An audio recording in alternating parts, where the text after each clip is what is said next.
Hello everybody, Liz from the Patch here. Although I'm not at the Patch, I'm just snuggly and warm in my house because it's a bit of a rainy day today. But I thought I would just give you a quick intro to what you've got in your pack this week, and then we'll move on to some demonstrations by Busy, Millie and Gracie May, who are modelling for you this week all of the bits and bobs that you can get up to in our Patch Pal, Pebble Pets and Pixie People packs. My goodness, I'm amazed that I got through that all in one go. So here's just a little overview of the kind of things that you can expect. As usual, you'll receive a full briefing with your pack, which outlines all of your activities and shows you how to do all of the bits and bobs. And obviously, as I said in the video, Busy's going to go over and demonstrate any of the things. But just so that you've got a bit of an idea of what's coming, you've got your peelers in there and your bits of wood to make your pixie people. You've got your socks and you've got your bags of rice. You've got your planks of wood and your bricks and your tape measures to make your patch pals, which you can then have a little go on the seesaw and see if you can jettison them off around your garden and measure how far they go. You have got your pebbles in there, which you will use your permanent markers to draw on to make them into people or pets or whatever you'd like to do. You've got your bits of wood in there, lots of little bits of chopped up wood for loose part play, to create them into little dinner plates for your patch pals, to stacking blocks for them to climb on, all kinds of bits and bobs. You'll receive your matchbox, which has got things that you might want to use to decorate your patch people, and the elastic bands that you're going to need to hold them all together. You'll also receive a little tub of paint in there and some paper to do all of the storytelling elements. And very excitingly this week, you'll also receive a rollerball with some beautiful essential oils in there that you can put on your pulse points and just take a moment to refresh and revitalise yourself. Because this week we're going to the 5th week of lockdown now, and I know that for some of us it feels like a bit of a struggle. So to support that, I just thought I'd introduce you to essential oils, because it's something that I use at home all the time for my family, and I find them really beneficial, so I wanted to share those with you. So I'm going to hop off now, and the video is going to change from the comfort and coziness of my nice warm house to the dampness of the patch, and you'll see Busy talking you through some of the examples. So this week we're concentrating on making lots of little friends, and these are lovely little patch pals. They're little beanbag sock puppets that you're going to be having lots of fun with. As you can see, you can make them out of any socks. We've given you a pack with some pom-poms and thread and buttons, so you can see there's all kinds of different things you can do. Pom-poms on the bottom, pom-poms for noses, buttons for eyes. You might need some glue if you want to glue things on, a glue gun, but we'll go through all that. So to do your pack, you just need to grab your sandwich bag and fill it up with a bit of rice, which will make the body of your patch pal. So depending on the size of your sock, decide how big you want the body to be. So now the trick with this is make sure all the air comes out, because as we've just discovered, if the air doesn't come out, it pops, and you'll have a great big explosion of rice.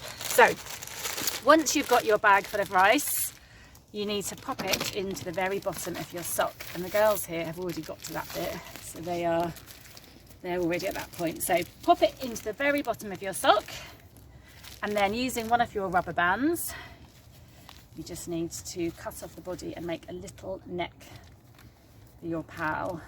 So wrap it around nice and tightly to keep it in. And then a really nice thing to do is shape your ball, so it's really lovely and sensory, so you can just make a nice little shape like this. Right, then the next step, we're going to grab our stuffing. So Gracie May and Millie, if you grab your stuffing, and we're going to make the head. So you'll have a ball of stuffing in your pack, and then you just push that all the way down the sock as well until you've got a nice head shape. Now you can either, which is what the girls are going to do, is they're going to then cut that off with a rubber band to make a head shape.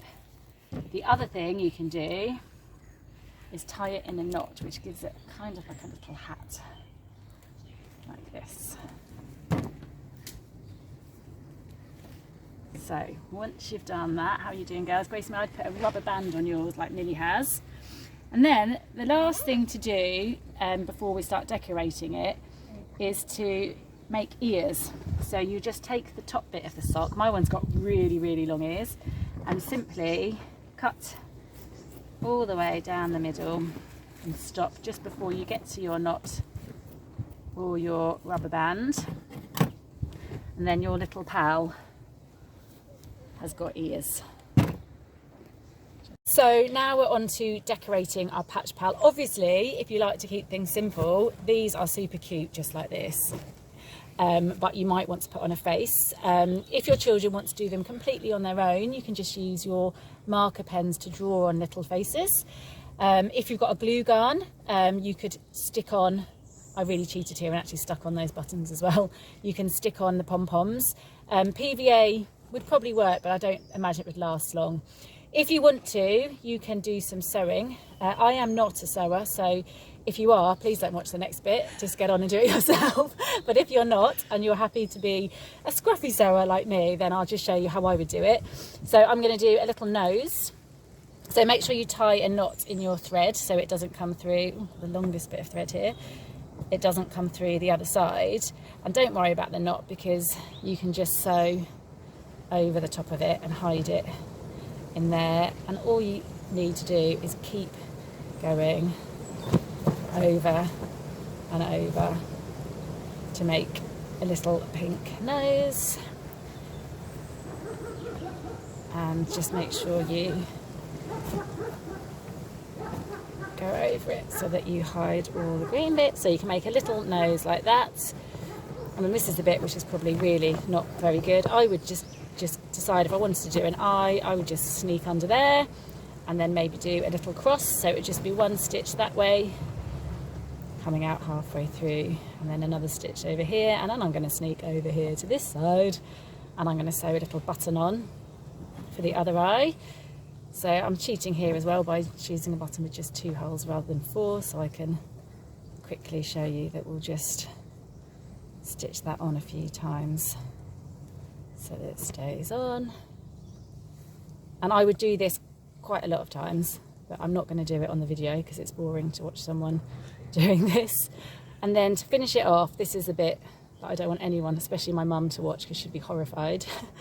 I would just sneak under your knot over here, and then I would just do a couple of stitches and a couple of knots and cut it off and hide it under the knot, because who's got time to do really neat, lovely little things when your children are just going to take them out in the garden and shoot them off a catapult? So I'm going to do that. I'm going to snip that off and just stick it under there, and there you go. A very cute little strangely faced patch pal for your children to play with. The girls are over here and they're drawing their faces on, so they're just using the Sharpies in their packs. And obviously the lighter the colour of your sock, the easier it is to do the drawing. So we've made sure that in all your packs we've put threads and buttons that will contrast with the colour sock that we've given you, so that you can make that work. And there you have it. Really simple, really quick little pals that your children can love and enjoy.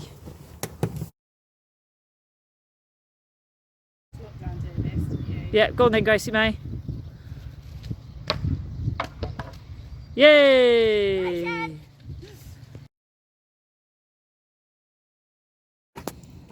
So another little friend you can make that we've put in your pack is a Pebble Pet.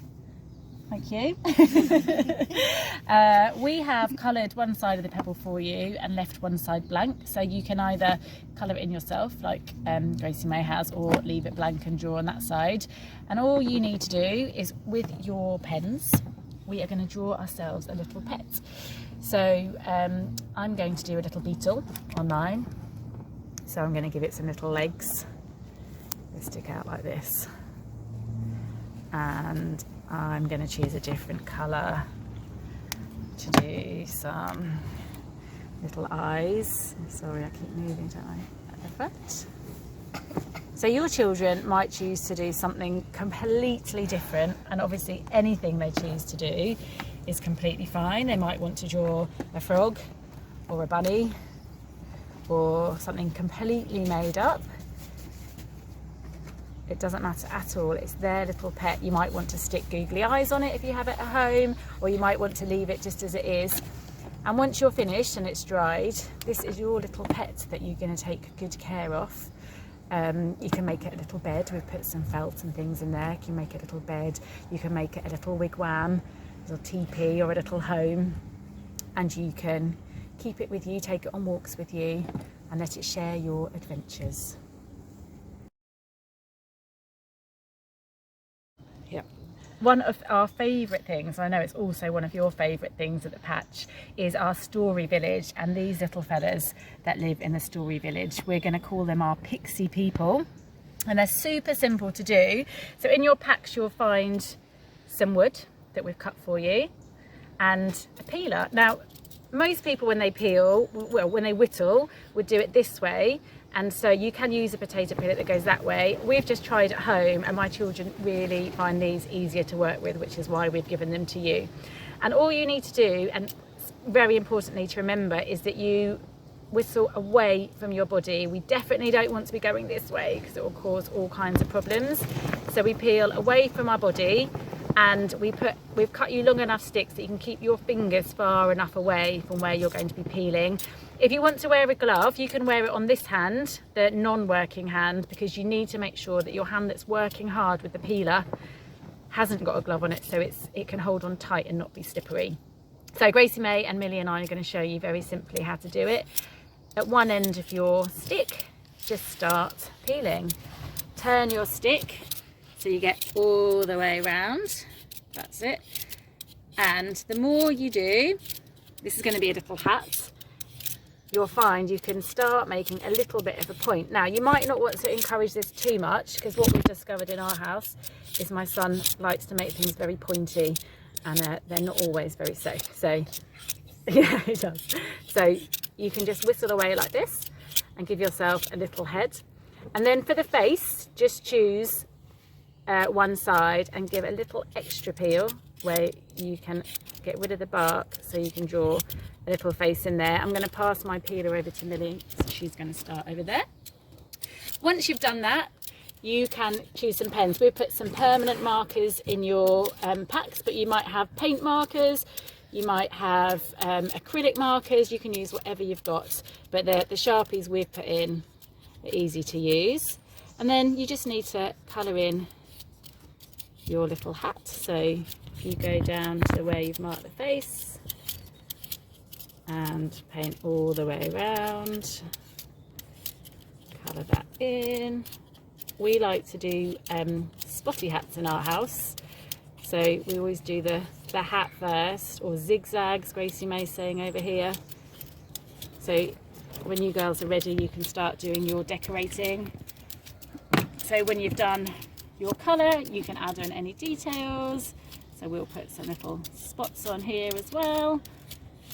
And then you can choose a face. Those of you that have played with these at the patch know we've got some pirates, and we've got some moustaches, and we've got all kinds of funny characters. I'm just going to do a little smiley face.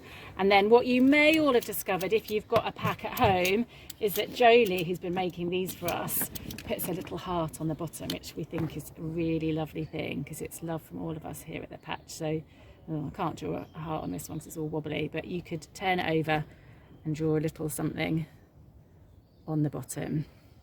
And then you've got your own little pixie people to keep at home. And if you're anything like us, last lockdown we made about 200 of these, and our house is full of them, so you can have a whole little family to play with. And Busy, can you tell us what kind of wood, if people want to go out and about and collect some more wood from their local area, what kind of wood would you suggest that they use? Well, this is lime actually, because we live near Lime Tree Walk, so we go and borrow it from there. Hazel is fantastic, willow. I would say something green and fresh that you can cut so that it's nice and easy to peel. If it's an old stick on the floor, it's a bit harder, but pretty much anything that you've got at home will work. But yeah, hazel, willow, lime, they're particularly good ones. Perfect.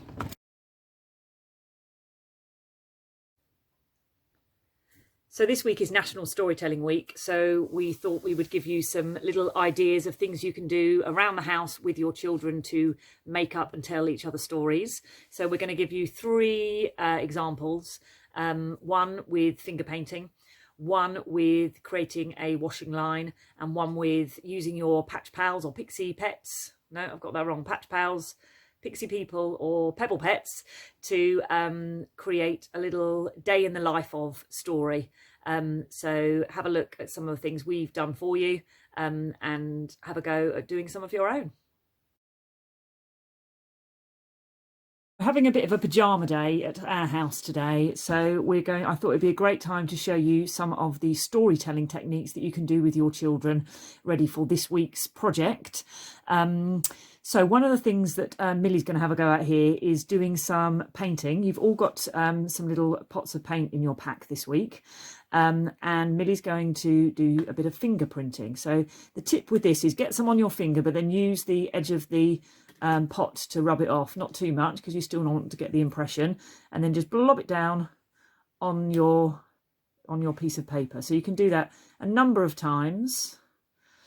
As you can see, I've taken an A4 piece of paper here and I've cut it into 4 sections, because sometimes when we give our children a big piece of paper, there seems to be the pressure to try and fill it, and that can be a little bit overwhelming and we don't really know where to start. So I prefer doing little bits of paper like this, and then if we decide to, we can always join them back together again to make a bigger piece of artwork in the end, but it just seems a much more manageable size. So when Millie's done her blobs, we're going to leave those to dry, and we will come back in a little bit and show you what happens and what we do next. So now that all of our fingerprints are dry, we can start decorating them. And Millie's just going to turn some of hers here into little characters. So fingerprint painting is great for that, because you can just turn them into animals, people, balloons, houses, whatever you like. So Millie's drawing a little man there with a little moustache. You can probably just see in the picture here, here's one I did earlier with just a little a man with a little cap on, and you're able to get some really nice expressions on these characters. And once you've drawn the different characters, or Millie's done one there with a sad face, oh no, it's a shouting face, then obviously that leads the way to lots of conversations about who the characters are, where they're going, what they're doing. And obviously you don't just have to stick to decorating the little fingerprints. There's plenty of room on the paper here to draw a big tree or a castle in the background, or whatever it is that you would like to do. So you don't just have to stick to the fingerprints. You can make your pictures as elaborate as you like. Oh, Millie's just drawn a present. Is it someone's birthday, Millie? Yeah, it's this funny man's birthday. Excellent. So we might even get a birthday cake if we're lucky. Awesome. So yeah, and then you can use these as little cards. They can tell a sequence of stories. They can be all little individual stories. You can make them into a little book, whatever you like. And again, as with all of the stories, it's not just for the kids to do. So this is a great one. If you split your sheet up into 4 pieces, and each member of the family grabs a sheet each and does their own fingerprints, makes their own little characters, and then you can spend some time sharing the stories that you've created. So Millie's going to tell you a little bit a story about the picture that she's just made. So tell us about it, Millie. It's this funny man's birthday, and this man's screaming because the cake is just so good.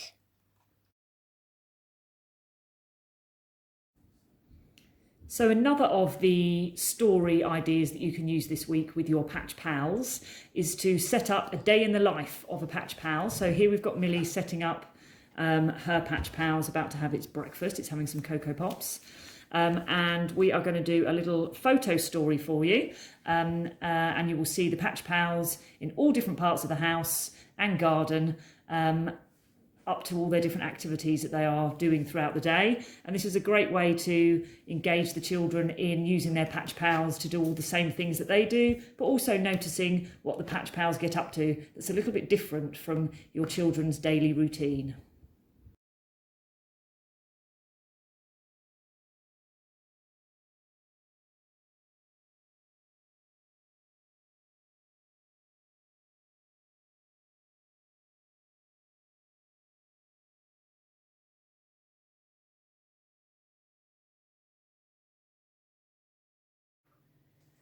So one of the next storytelling ideas I've got for you is to use a washing line. Now this is one of my favourite activities to do, particularly when I'm working with children and young people and we're creating stories that we might then later perform in the theatre.